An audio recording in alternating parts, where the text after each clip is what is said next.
और चलिए बात अब करते हैं एसआईआर की। मध्य प्रदेश, छत्तीसगढ़ के साथ ही देश भर के 12 राज्यों में एसआईआर की प्रक्रिया शुरू होने जा रही है। चुनाव आयोग ने बताया है कि इन राज्यों में वोटर लिस्ट का स्पेशल इंटेंसिव रिवीजन यानी कि एसआईआर 28 अक्टूबर से शुरू हो रहा है। 7 फरवरी को ये खत्म होगा।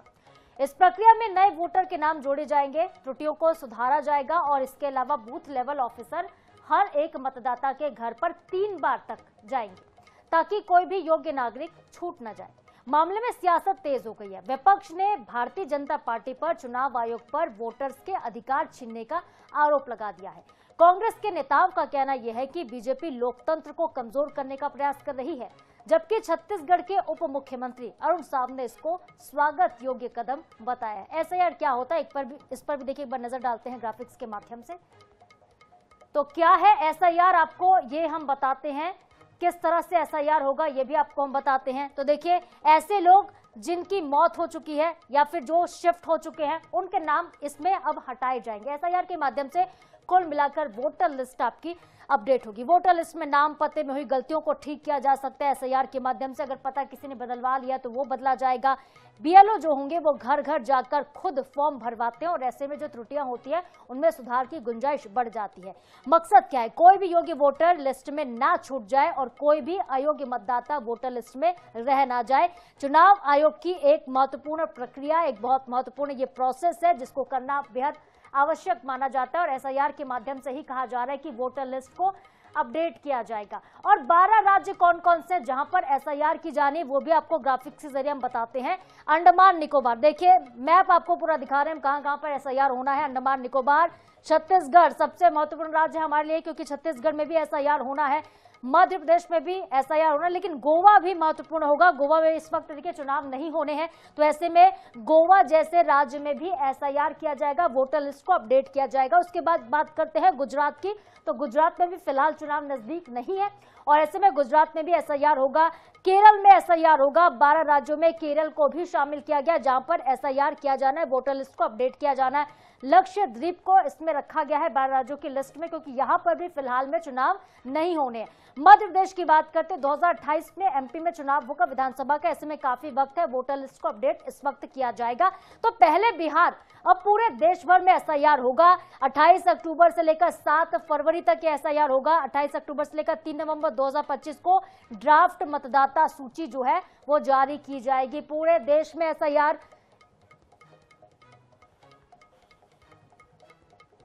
और चलिए सीधे आपको भोपाल लिए चलते हैं। ब्यूरो चीफ अनुराग मालवीय हमारे साथ जुड़ गए हैं सीधे लाइव भोपाल से।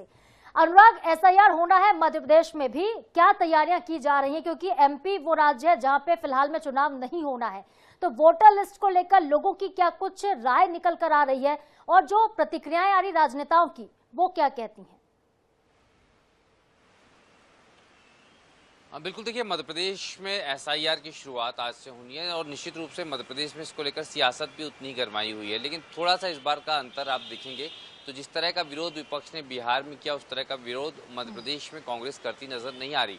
वो सबसे बड़ी बात यह है कि हालांकि जीतू पटवारी जो मध्य प्रदेश कांग्रेस के प्रदेश अध्यक्ष हैं उनने जिस तरह का बयान दिया है वो थोड़ा सा डाइल्यूट है कहीं ना कहीं, और उनका कहना यह है कि ऐसा ना हो कि एक साजिश के तहत जो है पर्टिकुलर वोट बैंक को ही नुकसान पहुंचाया जाए या उन्हीं वोटर्स के नाम हटाए की जरूरत है। आम लोगों की बात करें तो अभी बहुत ज्यादा अवेयरनेस नहीं है। जब तक कि डोर टू डोर नहीं पहुंचेगा तब तक के लोगों की जानकारी में एसआईआर उतना नहीं आया।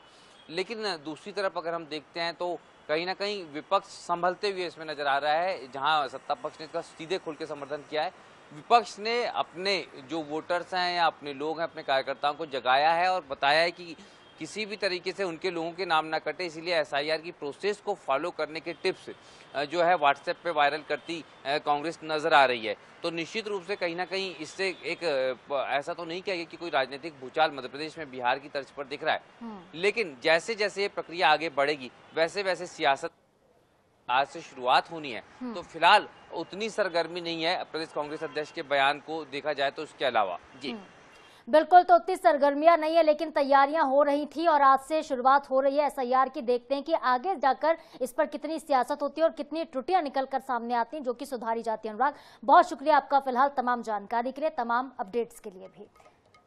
तो देखिए एसआईआर का दूसरा चरण ये है। पहले बिहार में एसआईआर हुआ था, पूरे देश में एसआईआर होगा। और देखिए चुनाव आयोग ने पहले ही कह दिया था कि जिन राज्यों में चुनाव नजदीक है 2026 में, आगामी समय में जहां पर इलेक्शन होने, वहां पर एसआईआर हम फिलहाल नहीं करेंगे क्योंकि बीएलओ वहां पे व्यस्त होंगे। लेकिन जो राज्य ऐसी लिस्ट में आ रहे हैं जहां पे चुनाव फिलहाल थोड़े वक्त के बाद होना है, कुछ सालों के बाद होना है, वहां पर एसआईआर का ऐलान कर दिया गया। आज से एसआईआर शुरू हो रहा है।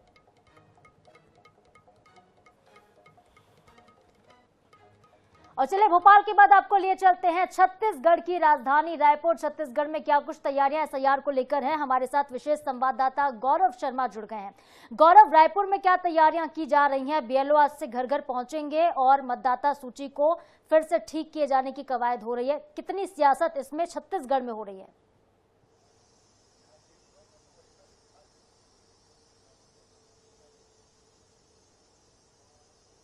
देखिए, छत्तीसगढ़ में आज से एसआईआर की प्रक्रिया जो है वो शुरू होने जा रही है। आज मुख्य निर्वाचन पदाधिकारी यशवंत कुमार शाम 4 बजे प्रेस कॉन्फ्रेंस लेंगे और एसआईआर की जो पूरी प्रक्रिया होगी उसकी जानकारी जो है वो साझा करेंगे। राजनीतिक दलों के प्रतिनिधियों के साथ पहले बैठक हो चुकी है, आने वाले समय में एक बार फिर से बैठक होगी। लेकिन आज से अगर बात की जाए एसआईआर की प्रक्रिया की, तो आज से 3 नवंबर तक एसआईआर के संबंधी जो प्रिंटिंग और ट्रेनिंग का काम है वो शुरू होगा और 4 नवंबर से 4 दिसंबर तक बीएलओज जो है वो घर घर तक जाएंगे।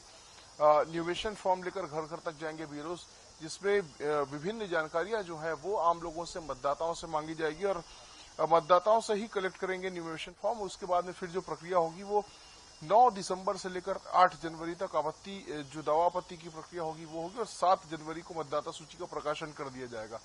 वर्तमान की अगर बात की जाए तो वर्तमान में छत्तीसगढ़ में 2,12,30,000 मतदाता हैं।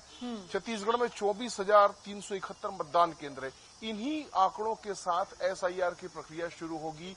जैसा कि हमने पहले भी बताया था, INS 24/7 ने सबसे पहले दर्शकों को इस बात की जानकारी दी थी कि 2023 की मतदाता सूची का 2003 की मतदाता सूची से मिलान किया जा रहा है।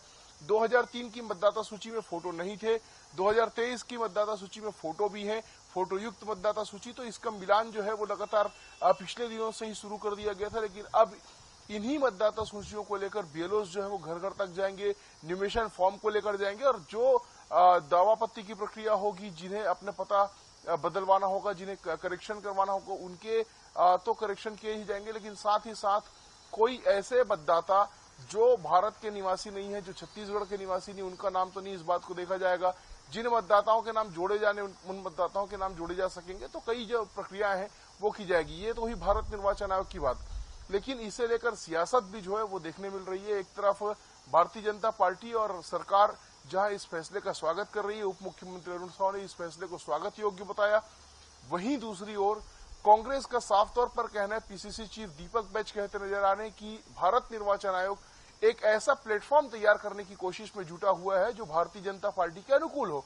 कुल मिलाकर उनका ये सीधे तौर पर आरोप है कि कांग्रेस के जो मतदाता हैं उनके नाम को काटने की साजिश हो रही है। अब ये देखने वाली बात होगी कि जो आरोप लगाए जा रहे हैं सियासी तौर पर वो धरातल पर कितने सच साबित होते हैं। लेकिन फिलहाल आज से जो प्रक्रिया है एसआईआर की वो छत्तीसगढ़ में जरूर शुरू होने जा रही है। ठीक है गौरव, तो आज से प्रक्रिया शुरू हो रही है। लेकिन कांग्रेस पार्टी पहले ही एलिगेशन लगाती रही है कि वोटर लिस्ट में कई मतदाताओं के नाम काटे गए हैं। एसआईआर से सब कुछ कहीं ना कहीं साफ हो जाएगा कि कौन कौन से नाम काटे गए हैं, कौन से नाम अब जोड़े जाने हैं। ये तो आने वाला वक्त ही बताएगा। बहुत शुक्रिया आपका फिलहाल तमाम जानकारी के लिए, सभी अपडेट्स के लिए गौरव।